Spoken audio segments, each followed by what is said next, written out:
пребывания на койке сократилось на 2 суток.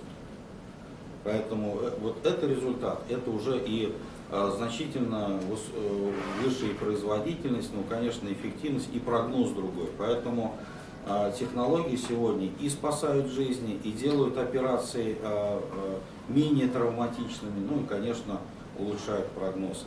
А те люди, у которых когда-то была эта операция, они, конечно, всю свою жизнь несут благодарность врачам, тем, кто в данном случае кардиохирурги, вот один раз дарует жизнь мама, второй раз дарует жизнь кардиохирург, потому что кардиохирург поправляет то, что, к сожалению, природа не смогла сохранить и не смогла довести до здорового, благополучного рождения. Поэтому мы как-то, знаете, столкнулись, когда вручали благотворительную помощь с председателем правления одного из крупнейших банков.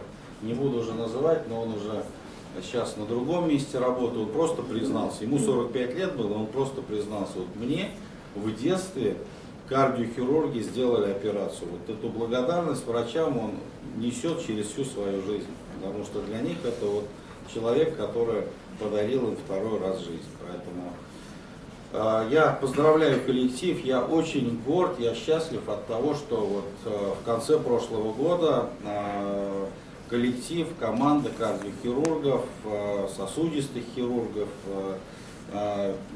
трансфузиологов, функциональных диагностов, анестезиологов, реаниматологов во главе с главным врачом была отмечена государственной премией, и премию вручил Рустам Нургалиевич, наш